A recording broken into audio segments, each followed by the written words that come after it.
Alors bonjour, par cette vidéo, nous allons aborder la dernière matière de comptabilité générale, principes et fondements pour cette année.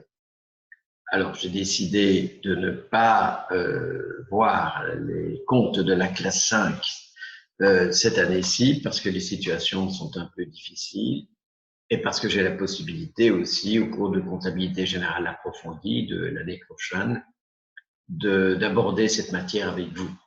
Donc je limite la matière ici au compte de régularisation que je vais expliquer maintenant.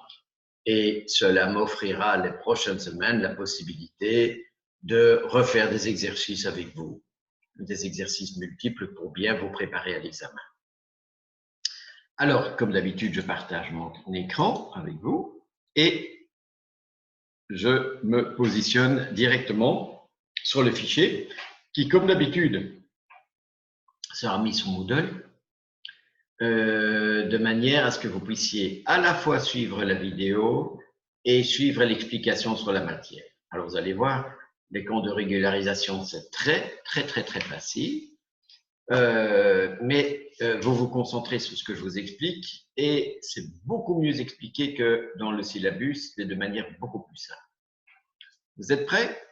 Alors, prenez un petit peu, si vous le voulez bien, vos comptes annuels et vous les prenez dans la rubrique des bilans, c'est-à-dire l'actif du bilan et le passif du bilan. Je vous laisse quelques secondes pour mettre la main dessus.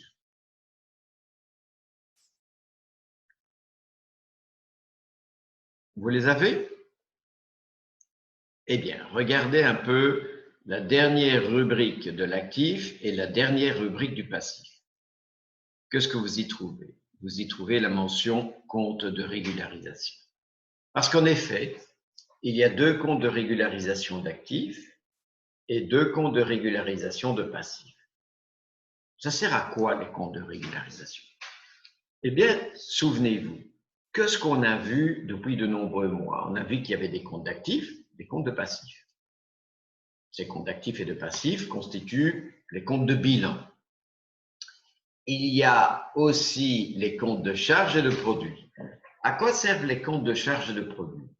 Ils servent en fin d'année à déterminer le résultat, c'est-à-dire avons-nous fait un bénéfice ou avons-nous fait une perte? C'est le but des comptes de résultats. Eh bien, ce sont ces comptes de résultats qui m'intéressent. Réfléchissons ensemble. Imaginons un petit peu que le 1er octobre de l'année X, on souscrive un abonnement au soir, un abonnement annuel. C'est une charge, vous savez. Supposons que l'abonnement soit de 220 €. Vous savez que c'est une charge. On reçoit la facture, on enregistre la charge. C'est le cas d'ailleurs. Regardez, j'enregistre la charge. Et les plus malins d'entre vous diront, mais monsieur, vous avez oublié la TVA. Il n'y a pas de TVA sur un abonnement à la presse quotidienne. Donc voilà, j'enregistre la charge quand je reçois la facture, mais la question que je me posais, c'est attention, j'ai pris un abonnement pour 1 an. Or, je vais en profiter combien de temps cette année-ci? Cette année-ci, je vais en profiter octobre, novembre, décembre. C'est-à-dire que je ne profiterai de cet abonnement que 3 mois. Ça veut dire qu'il y a 9 mois qui concernent l'année prochaine. Il y a 9 mois de la charge qui doivent être reportés. Donc, lors de mes écritures de fin d'exercice, regardez, je diminue la charge de 9 mois et j'ai un compte de régularisation qui s'appelle charge à reporter, qui est un compte de régularisation d'actifs. Et qu'est-ce que je vais faire le 1er janvier de l'année prochaine? Eh bien, je solde mon compte de régularisation. Il n'a plus aucune raison d'exister, puisque j'ai déterminé mes écritures de fin d'exercice fin d'année passée. J'ai pu tenir mon compte de résultats, pas de souci. Donc, je solde mon compte de régularisation d'actifs et je remets en route la charge de 90 €. Voilà le premier compte de régularisation. Vous avez vu comme c'est facile? Eh bien, c'est le premier compte de régularisation d'actifs qui s'appelle charge à reporter. Il y a en tout 4 comptes de régularisation, je vous l'ai dit. Voyons le deuxième. Le deuxième s'appelle produit acquis. Regardons ensemble.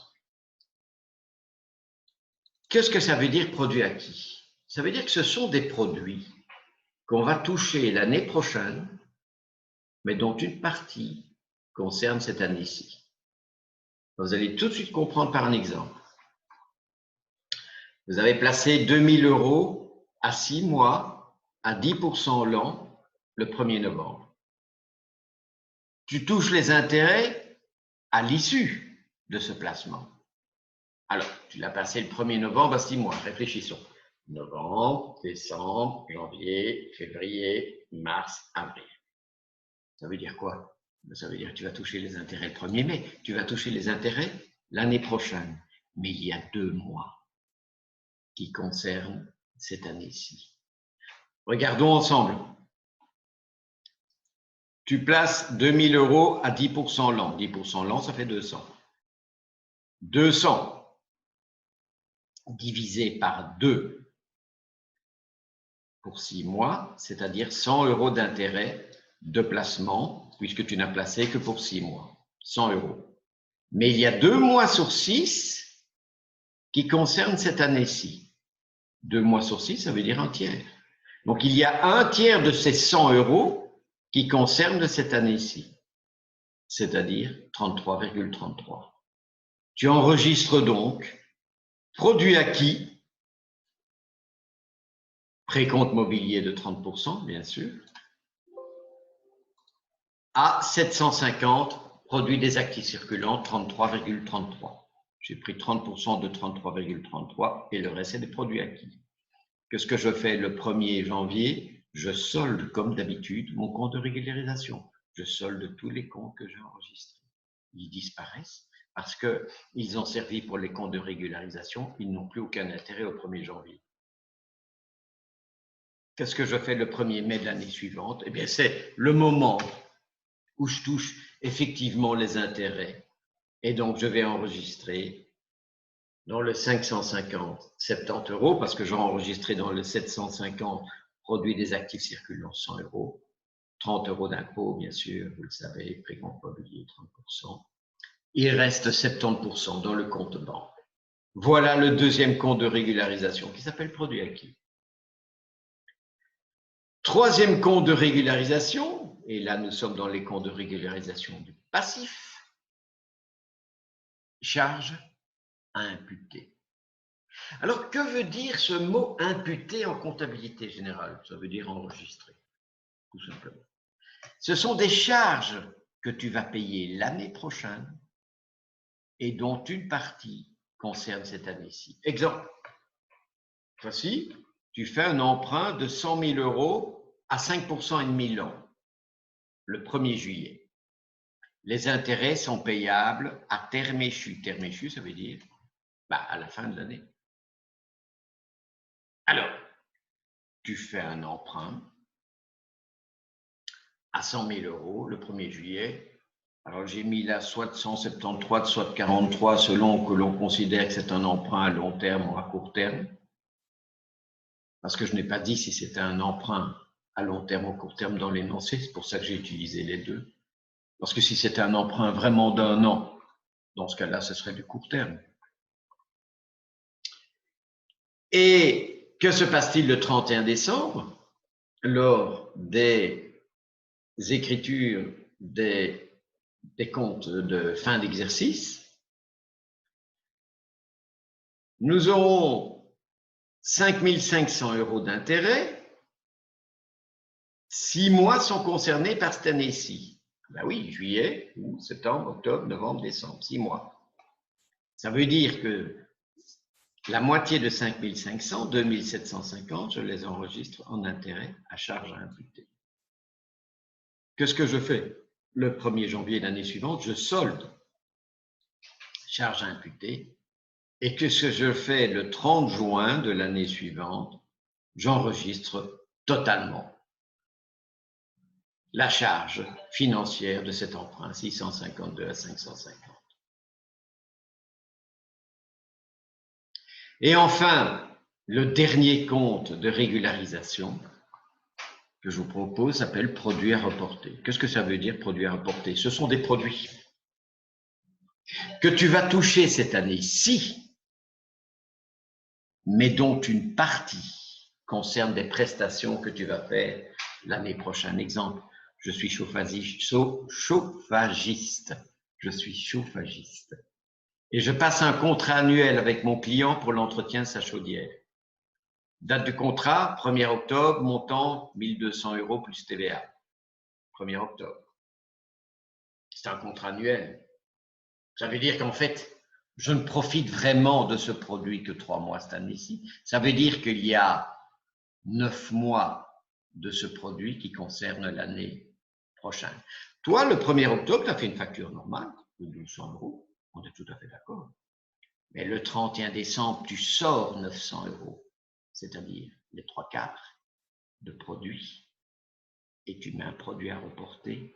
Et le 1er janvier de l'année suivante, tu soldes le produit à reporter et tu enregistres correctement le produit de 900 € qui concerne les mois de prestations qui concernent l'année prochaine.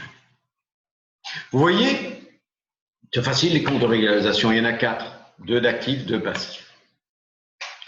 Et la dernière chose que je vous enseigne, les amis, cette année-ci en comptabilité générale, c'est ce qu'on appelle le compte de fourre-tout. Le fourre-tout, c'est tout ce que tu ne sais pas ou imputer et tu vas le mettre dans un 499. Exemple, tu reçois 1 000 € d'une personne que tu ne connais pas, sous forme d'un virement postal, d'un versement postal plutôt.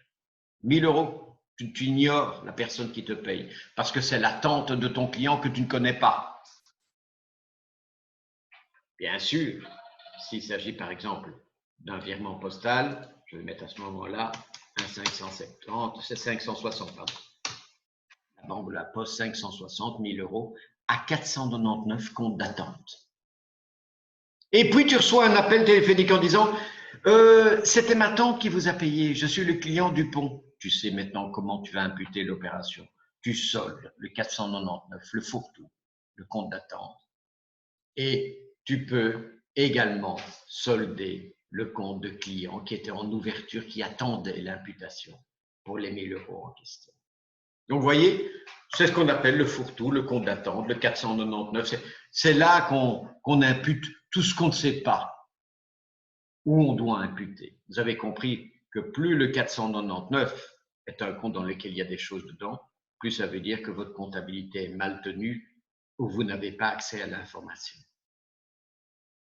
Eh bien voilà, c'était la dernière matière que je vous enseigne cette année-ci, les amis, pour le cours de comptabilité générale, principes et fondements.